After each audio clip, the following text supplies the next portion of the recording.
Last topic है जो हमारा वो है ट्रिम्स। तो अब ट्रिम्स करते हैं और इसको खत्म करते हैं। ठीक, क्या है ट्रिम्स, ठीक है, क्लियर, ठीक है, चलो ट्रिम्स करते हैं। ठीक है, लास्ट टॉपिक है आपका ट्रिप्स, और ट्रिम्स 2 दिया था, ट्रिप्स ऑलरेडी कर लिया है, आईपीआर वाला पूरा टॉपिक अपन ने कर लिया है, सब कुछ समझ लिया है। लास्ट में हम करते हैं ट्रिम्स। ट्रिम्स मतलब क्या होता है, तो इसका फुल फॉर्म अगर देखो तो ये क्या है, ट्रेड रिलेटेड इन्वेस्टमेंट मेजर्स, समझा गया, ये इसका फुल फॉर्म होता है, ट्रेड रिलेटेड इन्वेस्टमेंट मेजर्स। क्या है भाई, ये एक तरीके का, जैसे ट्रिप्स एक एग्रीमेंट है, ये भी एक एग्रीमेंट है, तो ट्रिम्स क्या है, ट्रिम्स क्या है, ये भी एक एग्रीमेंट, ठीक है ना, ये एक एग्रीमेंट है। याद करो कैसा एग्रीमेंट है, इंटरनेशनली एग्रीमेंट होगा कि नहीं, हाँ, तो ये कैसा इंटरनेशनल एग्रीमेंट, याद करो, वो भी कैसा लीगल था कि नहीं, इंटरनेशनल लीगल एग्रीमेंट, याद आया, जो ट्रिप्स है सेम ये है, तो भाई ट्रिप्स भी एक एग्रीमेंट था, ये भी एक एग्रीमेंट है, और कैसा है, इंटरनेशनल लीगल एग्रीमेंट है। मतलब क्या है, ये हमने ऑलरेडी ट्रिप्स में समझ लिया था इसका, सुनना क्या, मतलब इसमें क्या होगा, इस एग्रीमेंट में कुछ सेट ऑफ स्टैंडर्ड्स रहेंगे, है ना, कुछ रूल्स होंगे, ठीक, वो रूल्स को क्या करना पड़ता है, फॉलो करना पड़ता है ना, to be followed by WTO member countries, है ना, मेंबर कंट्रीज, ठीक है, उसको भी WTO की मेंबर जो भी कंट्रीज होंगी वो उसको फॉलो करेंगी, है ना, बस सेम चीज वही था, ये चीज यही है, बस वो आईपीआर से रिलेटेड था, ये इन्वेस्टमेंट से रिलेटेड होगा, समझना क्या। अब देखते हैं क्या है, मतलब देखो ये है फॉरेन कंट्रीज, और ये है डोमेस्टिक कंट्रीज, डोमेस्टिक मतलब घरेलू, हमारा देश समझ लो, फॉरेन कंट्रीज मतलब विदेश। यहां से यहां क्या आ रहा है, यहां से यहां आ रहा है भाई इन्वेस्टमेंट्स, समझा क्या, यूरो आ रहा है, डॉलर आ रहा है, मतलब क्या आ रहा है हमारे पास, इन्वेस्टमेंट आ रहा है, इन्वेस्टमेंट, ठीक। अब देखो ये इन्वेस्टमेंट हमारे देश में आ रहा है ना, तो अब इस पर रेगुलेट कौन करेगा, इस इन्वेस्टमेंट पे हमारा देश करेगा ना, तो इस पर कैसे रेगुलेशन होगा, समझा क्या, वो डील करता है ट्रिम्स, समझा कि भाई जब विदेशी कंट्री हमारे देश में इन्वेस्टमेंट करती है तो वो तभी इन्वेस्टमेंट करेगी ना यार, जब उसको लगेगा कि मेरा इन्वेस्टमेंट सेफ है। अब मेरे कोई व्यक्ति भाई वहीं पर एक बार इन्वेस्ट करेगा ना जहां पर स्टेबिलिटी हो, है ना, कश्मीर में इन्वेस्टमेंट कम क्यों होते हैं, क्योंकि इनस्टेबिलिटी रहती है, इसीलिए गवर्नमेंट वहां पर स्टेबिलिटी लाने चाह रही है ताकि क्या हो, ज्यादा से ज्यादा इन्वेस्टमेंट आए, समझा क्या। अगर सोचो वैसे भी वहां पे टूरिज्म कितना है, सोचो अगर स्टेबिलिटी आ गई तो भाई उससे प्रॉस्परस स्टेट कौन सा हो सकता है इंडिया में, है ना, इसीलिए क्या कर रहे हैं कि भाई चाह रही है कि भाई वहां पर स्टेबिलिटी आ जाए। तो वही बोल रहे हैं कि भाई फॉरेन कंट्रीज क्या करेगी, फॉरेन कंट्रीज ये इन्वेस्टमेंट करना चाहती है, इन्वेस्टमेंट करेगा तो इन पर क्या होगा, रेगुलेशन होंगे कि नहीं होंगे, रेगुलेशन होंगे, रूल्स एंड रेगुलेशन होंगे, इन पर लगेंगे।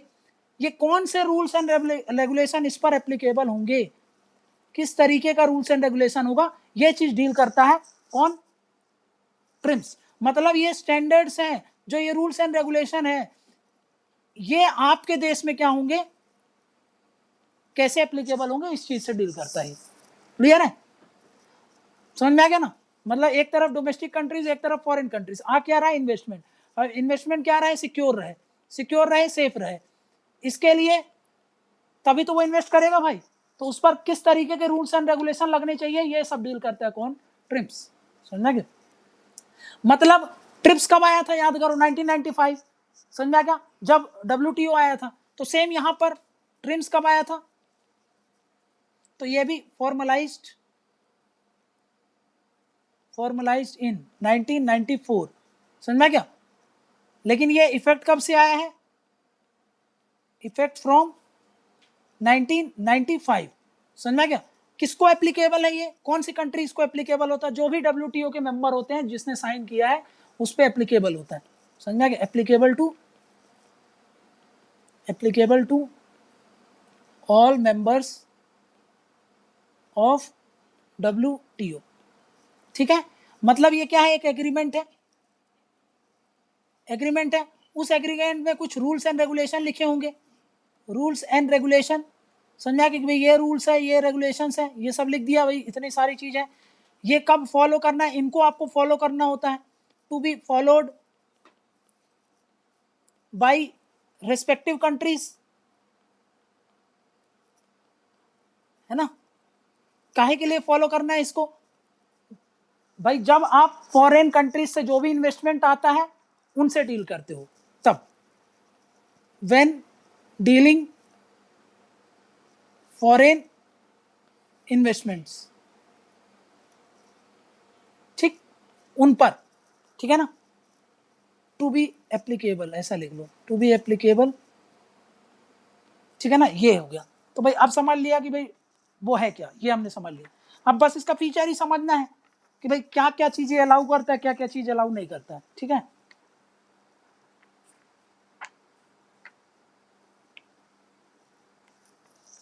देखो अब समझते हैं हम इसका फीचर क्या है। फीचर समझो कि क्या अलाउ करता है, क्या नहीं अलाउ करता। अभी हमने देखा कुछ रूल्स एंड रेगुलेशन होंगे। सबसे पहला मैं क्या लिख रहा हूँ, सबसे पहला लिख रहा हूँ कि कुछ ट्रेड प्रैक्टिसेस होती हैं जो ये अलाउ नहीं करता है। जैसे कि अभी समझते हैं क्या, certain trade related investment measures, investment measures उसको क्या करता है, ये प्रोहिबिट करता है, आर प्रोहिबिटेड, प्रोहिबिटेड मतलब क्या है, कुछ प्रैक्टिस होती है जिनको ये मना करता है। जैसे कि याद करो मैंने क्या बताया था सोलार एनर्जी वाले में, लोकल कंटेंट रिक्वायरमेंट। देखो लोकल कंटेंट रिक्वायरमेंट इसको अलाउ नहीं करता है ना, इसको प्रोहिबिट करता है। इसको क्या करता है, प्रोहिबिट करता है। लोकल कंटेंट रिक्वायरमेंट में क्या बोला कि भारत सरकार है, किससे वो सोलार पूरा पंप्स ले रही है, सोलार जो भी पीवी सेल होते हैं लोकल की कंपनीज को, लोकल की कंपनीज को आप प्रायोरिटी दे रहे हो।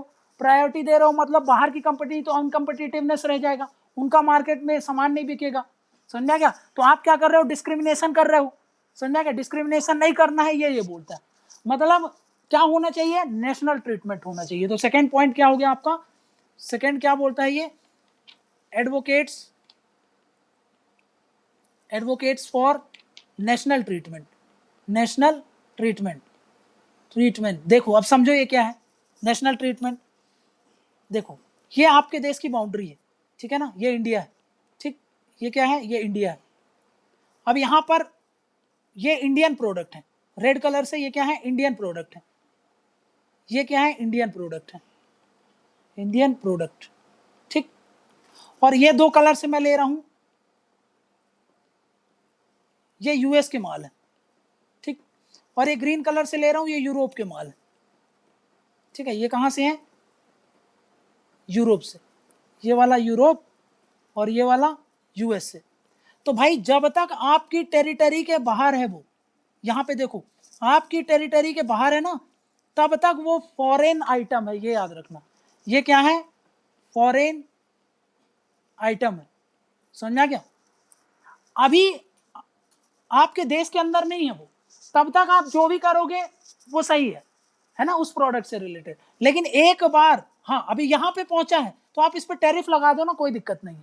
इस पर टैरिफ लगाओ, आपकी बाउंड्री एंटर होने से पहले, एंटर होने से पहले जो जो आपको रूल्स एंड रेगुलेशन लगाने हैं उस पर वो लगा लो आप। लेकिन एक बार आपकी टेरिटरी के अंदर आ गया तो भाई ये प्रोडक्ट्स, समझा क्या, ये प्रोडक्ट्स और ये प्रोडक्ट्स सबको आपको नेशनल ट्रीट करना है। मतलब नेशनल ट्रीटमेंट मतलब वो भी आपके देश का ही नेशनल है, समझा कि इनको क्या करना है, आपको नेशनल ट्रीट करना है। मतलब इनके बीच में कोई भी भेदभाव अब नहीं किया जाएगा, नेशनल ट्रीटमेंट, ठीक, क्लियर है ना। ये नेशनल ट्रीटमेंट होता है, क्लियर है ना। नेशनल ट्रीटमेंट मतलब अब कोई भी डिस्क्रिमिनेशन नहीं होगा between foreign products and Indian products. मतलब no discrimination, no discrimination between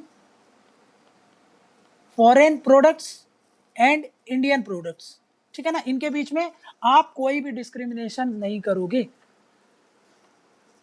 clear है ना। नेक्स्ट क्या है, नेक्स्ट समझो, नेक्स्ट फीचर क्या है इसका। नेक्स्ट फीचर ये है कि भाई हम क्या कर रहे हैं, इक्वल राइट दे रहे हैं ना। हम क्या कर रहे हैं, फीचर है कि भाई इक्वल राइट्स, इक्वल राइट्स, सबको बराबर का अधिकार देना है, इक्वल राइट्स किसको किसको, to foreign investor and domestic investor. ठीक, नेक्स्ट क्या करना है भाई, हम क्या करेंगे कि जो देखो ये है इंडिया, ठीक है, और ये है फॉरेन कंट्रीज, ठीक है ना। हम क्या करते हैं, यहां से क्या आने वाला है, इन्वेस्टमेंट आता है, ठीक है, यहां से क्या आता है, इन्वेस्टमेंट, इन्वेस्टमेंट, ठीक, मतलब डॉलर हो सकता है, यूरो हो सकता है, ये इन्वेस्टमेंट आ रहा है। और हमने ये क्या लगा के रखा है, ये रिस्ट्रिक्शंस लगा के रखे हैं ना, ये रिस्ट्रिक्शंस होते हैं। रिस्ट्रिक्शंस मतलब रोक लगा के रख देते हैं हम कि भाई इतना इन्वेस्टमेंट इस सेक्टर में नहीं आना चाहिए। याद है FDI 100% होता है कि भाई 60% है कि 49% है, ये सब क्या है, मतलब 49% से ज़्यादा आप इन्वेस्ट नहीं कर सकते, ये सब क्या है भाई, रिस्ट्रिक्शंस है, समझा क्या। और कई बार क्या हो सकते हैं, हम क्वालिटेटिव रिस्ट्रिक्शंस लगा देते हैं, मतलब क्वालिटी होता है, जैसे क्वालिटी कि भाई हमारे यहाँ जो दूध का, जैसे दूध का US में चलता है, US में जो दूध बिकता है हम मना करते हैं, रिस्ट्रिक्शन लगा के रखते हैं कि भाई आप वहाँ पे जो दूध जिस तरीके से प्रोड्यूस करते हो, आप गाय को भाई कुछ खिलाते हो, समझा गया भाई, आप नॉन वेज करके उसको प्रोड्यूस करते हो, हमारे यहाँ ये कल्चर से थोड़ा सा इम्पैक्ट करता है, हम लोग ये सब चीज़ें नहीं एक्सेप्ट करते, इसलिए हम क्या करते हैं, रिस्ट्रिक्शन लगाते हैं। ट्रिम्स क्या बोलता है कि भाई ये जो रिस्ट्रिक्शंस लगाते हैं हम, इनको क्या करना है, हमको धीरे धीरे करके एबॉलिश करना है, टू बी एबॉलिश्ड। किस पर रिस्ट्रिक्शन, किस पर, रिस्ट्रिक्शंस ऑन फॉरेन इन्वेस्टमेंट, समझा गया। इसको धीरे धीरे करके क्या करना है, हमको रिस्ट्रिक्ट करना है, मतलब एबॉलिश करना है, ठीक है।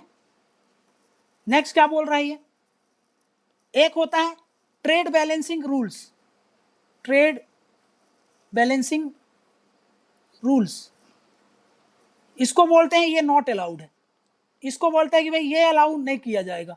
ट्रेड बैलेंसिंग रूल मतलब आप जब ट्रेड करते हो किसी देश से, तो हम इस शर्त पर ट्रेड नहीं करेंगे कि भाई अगर हम आपके यहाँ से 100 यूनिट का 100 रुपए का माल अगर इंपोर्ट कर रहे हैं, तो आप भी हमारे यहाँ से 100 रुपए का माल इंपोर्ट करो, समझ में आ रहा है। ऐसा इसलिए तो भाई फिर तो ऐसे में किसी को फायदा नहीं होगा, समझ में आ गया। तो भाई हमको क्या करना है भाई, ऐसा नहीं कर सकते ना कि भाई कंपलसरी उसको बोल नहीं सकते कि भाई हमने आपके यहाँ से 100 रुपए का माल इंपोर्ट किया तो आप भी हमारे यहाँ से 100 करो, मतलब ये सिस्टम नहीं होना चाहिए, ये भेदभाव नहीं करना चाहिए। हमको अपने दिमाग में ये रख के नहीं चलना है कि भाई हमको ट्रेड बैलेंस रख के चलना है, तो ये अलाउ नहीं करता है। मतलब भाई जिसको जैसा सुटेबल लगे, आप अगर यहाँ से प्रॉफिट कमा रहे हो तो कहीं से लॉस करोगे, समझ में गया। तो trade balance rules not allowed, समझ में गया मतलब क्या है। नेक्स्ट दो फीचर और देखते हैं। नेक्स्ट फीचर क्या बोल रहा हूँ, क्या बोल रहा हूं, granting permission, granting permission without restrictions to import raw material and other component,